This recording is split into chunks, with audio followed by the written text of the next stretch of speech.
Hello viewers, welcome to the cheerful beat. இன்னைக்கு இந்த வீடியோவில் பார்க்க போகிறது என்னன்னா, நம்மள நிறைய பேர் பார்த்தீங்கன்னா நமக்கே தெரியாமல் பல பாவ செயல்களை செஞ்சுருப்போம். இறைவனோட படைப்பில் அனைத்து உயிரினங்களுமே சரிசமம் தான். அந்த வகையில் நமக்கே தெரியாமல் பிற உயிர்களை கொல்றோம் அப்படின்னா அது வந்து பாவ செயலாக பார்க்கப்படுது. ஏதாவது ஒரு எறும்பை கொண்டா கூட அது வந்து பாவ செயலாக பார்க்கப்படுது. ஸோ இந்த மாதிரி பாவ செயல்களை நமக்கே தெரியாமல் நம்ம பண்ணுறதுனால நம்ம வாழ்க்கையில் நம்ம பல துன்பங்களை வந்து அனுபவிப்போம். இந்த மாதிரியே இன்னும் எண்ணற்ற பாவ செயல்களை மனிதனாக பிறந்த எல்லாரும் செஞ்சுட்டு தான் இருக்கோம். அது மட்டும் இல்லாமல் தப்பான வழியில் சம்பாதிக்கிறது, அடுத்தவங்களோட உழைப்பை வந்து எடுத்து நம்ம வந்து யூஸ் பண்ணிக்கிறது, அந்த மாதிரி உள்ளவங்களும் நம்ம பண்ணுறது வந்து பாவ செயல்னு அவங்களுக்கு நல்லாவே தெரியும். தெரிஞ்சிருந்தோம் அவங்க வந்து அந்த பாவ செயலை வந்து செய்யறத வழக்கமாக வச்சிருப்பாங்க.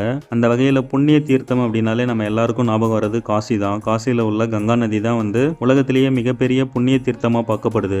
அதனால இன்னைக்கு மனிதர்களாக பிறந்த எல்லாராலையும் காசியில் போயிட்டு கங்கா நதியில் குளிக்க முடியுமா அப்படின்னா கண்டிப்பாக முடியாது. ஸோ வசதி வாய்ப்பு இல்லாதவங்க, காசியில் உள்ள கங்கா நதியில் குளிக்க முடியாதவங்க, தமிழ்நாட்டிலே வந்து எக்கச்சக்கமான கோயில்களில் பல புண்ணிய தீர்த்தங்கள் வந்து இருக்கு.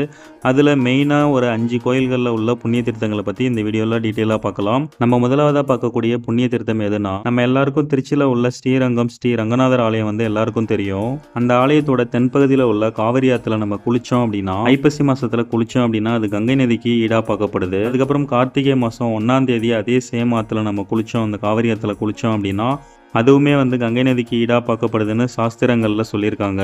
ரெண்டாவதா பார்க்கக்கூடிய மிக முக்கியமான புண்ணிய தீர்த்தம் எதுன்னா, நம்ம கும்பகோணத்துக்கும் திருவாரூருக்கும் நடுவில் ஸ்ரீ வாஞ்சியம் அப்படின்ற ஒரு கோயில் இருக்கு. அந்த கோயில்ல குப்த கங்கை அப்படின்ற ஒரு குளம் இருக்கு. அந்த குளத்துல வந்து கார்த்திகை மாதம் ஞாயிற்றுக்கிழமைகள்ல நம்ம அந்த குளத்துல குளிச்சோம் அப்படின்னா அதுவுமே வந்து கங்கையில் குளித்ததுக்கு ஈடாக வந்து பார்க்கப்படுதுன்னு குறிப்பிட்டிருக்காங்க. அதுக்கப்புறம் மூணாவதாக பார்க்கக்கூடிய தீர்த்தம் எதுனா, தஞ்சாவூர் மாவட்டம் கும்பகோணத்துக்கு பக்கத்தில் இருக்கிற தரவிசநல்லூர் அப்படின்ற ஒரு ஊர் இருக்கு. அந்த ஊரில் உள்ள ஒரு மடத்தில் இருக்கிற கிணற்றுல கார்த்திகை மாதம் அமாவாசை அன்னைக்கு தண்ணி வந்து தானாகவே அந்த கிணத்துல இருந்து வெளியேறுமாம்.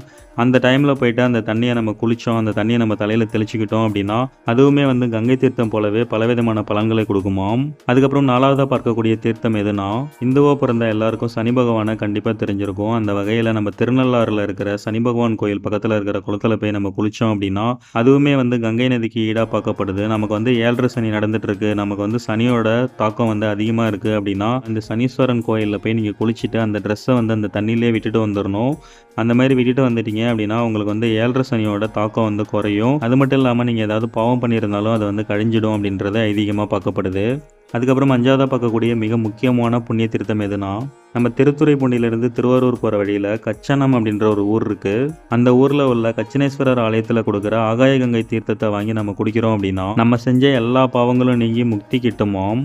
ஓகே ஃப்ரெண்ட்ஸ், இப்போ நான் சொன்ன இந்த ஊரில் இருக்கிற கோயிலுக்கெல்லாம் நீங்கள் அந்த வழியாக ஏதாவது வேலையாக போகிறீங்க அப்படின்னா மிஸ் பண்ணாமல் அந்த கோயிலில் போயிட்டு அந்த கோயிலில் உள்ள புண்ணிய தீர்த்தங்களில் போயிட்டு தயவு செஞ்சு குளிச்சிருங்க. அதனால் நம்ம தெரிஞ்சு தெரியாமல் செய்கிற பாவ செயலுக்கு காசிக்கு தான் போகணும், இல்லை ராமேஸ்வரத்துக்கு தான் போகணும், அவ்வளோ தூரம் நம்ம எப்படி போகிறது, நம்மக்கிட்ட வந்து பணம் இல்லையே அப்படின்ட்டு நீங்கள் யாரும் ஃபீல் பண்ண தேவையில்ல. நம்ம தமிழ்நாட்டுக்குள்ளேயே கிட்டக்கவே இவ்வளோ கோயிலில் பலவிதமான புண்ணிய தீர்த்தங்கள் வந்து இருக்குது. இந்த தீர்த்தத்தில் நீங்கள் குளிச்சாலோ குடித்தாலோ இல்லை தலையில் தெளிச்சிக்கிட்டாலோ காசியில் உள்ள கங்கை நதியில் குளிச்சதற்கான பலன்கள் எல்லாமே உங்களுக்கு இங்கேயே கிடச்சிடும். ஓகே ஃப்ரெண்ட்ஸ், இந்த வீடியோ ரொம்பவே யூஸ்ஃபுல்லாக இருந்திருக்குன்னு நினைக்கிறேன். இந்த வீடியோ பிடிச்சிருந்ததுன்னா மறக்காம இந்த வீடியோக்கு ஒரு லைக் மட்டும் பண்ணுங்கள். இப்போ தான் நம்ம சேனலுக்கு புதுசாக வரீங்க அப்படின்னா தயவு செஞ்சு சப்ஸ்கிரைப் பண்ணிக்கோங்க. தேங்க்யூ.